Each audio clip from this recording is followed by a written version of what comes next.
Best investment option क्या है आपके पास? हम कंपेयर करेंगे गोल्ड को, म्यूचुअल फंड को, स्टॉक्स को और रियल एस्टेट को, और इन सभी का जो ऑन एन एवरेज रिटर्न रहा है over a long period of time वो भी हम पहले देखेंगे।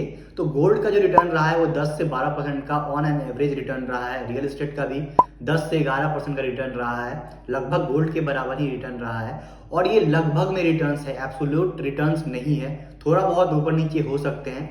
म्यूचुअल फंड का जो रिटर्न रहा है ऑन एन एवरेज बेसिस पे वो 12 से 14% का रिटर्न रहा है।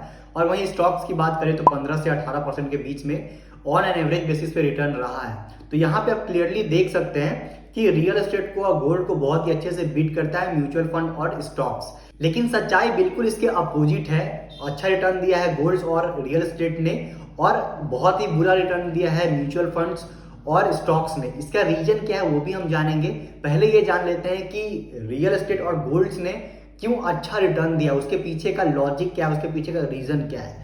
तो वो समझने के लिए आपको ये समझना पड़ेगा कि गोल्ड जब हम बाई करते हैं, रियल एस्टेट जब बाई करते हैं, तो उसके पीछे का हमारा जो कॉन्सेप्ट रहता है, जो इन्वेस्टमेंट का नजरिया रहता है वो क्या रहता है। तो जब भी हम गोल्ड बाई करते हैं, और गोल्ड के बारे में हम हमेशा ये सुनते हैं कि गोल्ड हमेशा बुरे दिनों का साथी होता है। तो ऐसा देखा भी गया है, जब भी मार्केट करेक्ट होता है, करेक्शन आता है या इकोनॉमी अच्छा परफॉर्म नहीं करता है, वहां पे गोल्ड बहुत ही अच्छा आउट परफॉर्म करता है, रिटर्न वाइज बहुत ही अच्छा दिखता है। ये अभी ताजा एग्जांपल आप देख सकते हैं, हाल फिलहाल में जब कोरोना का क्रैश आया था, equity, stock market, mutual fund सभी खराब रिटर्न दे रहे थे, रियल एस्टेट भी खराब रिटर्न दे रहे थे, लेकिन वहां पे गोल्ड ने आउट परफॉर्म किया है। तो ये प्रूवन रिकॉर्ड रहा है गोल्ड का, इसीलिए लोग गोल्ड को बाई करना प्रीफर करते हैं। क्योंकि जब भी आप गोल्ड बाई करते हैं तो बाई करके उसको कल हो कि उसको बेचते नहीं है, सेल नहीं करते। जबकि गोल्ड का भी जो प्राइस है वो ऊपर नीचे होते रहता है, उसका भी प्राइस फ्लक्चुएट होता है, कभी ऊपर जाता है कभी नीचे रहता है, तो उसमें भी प्राइस करेक्शन होता है। लेकिन लोग कभी भी गोल्ड को खरीद के उसको पैनिक में नहीं आके बेच देते हैं।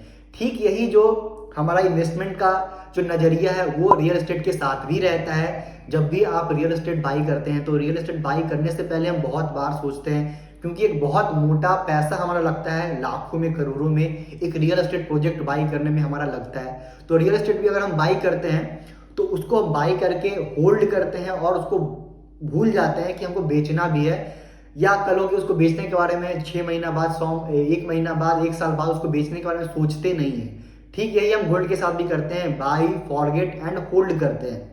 लेकिन ठीक इसके विपरीत करते हैं किसमें? म्यूचुअल फंड्स में और स्टॉक्स में।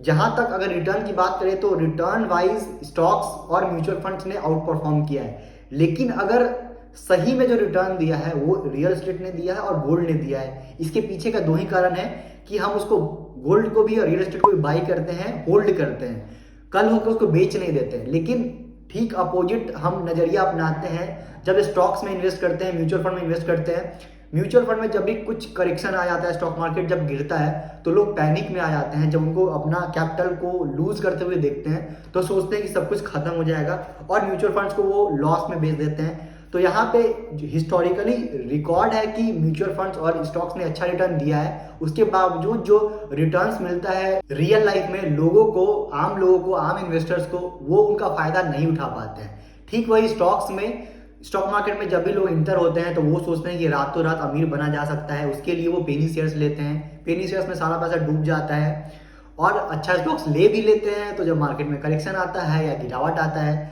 तो वहां पे वो बेच के निकल जाते हैं। तो वो इस जो 12 से 15% या 18% जो रिटर्न है वो कभी अचीव ही नहीं कर पाते हैं लॉन्ग टर्म में, क्योंकि वो बाई तो कर लेते हैं, होल्ड नहीं कर पाते हैं।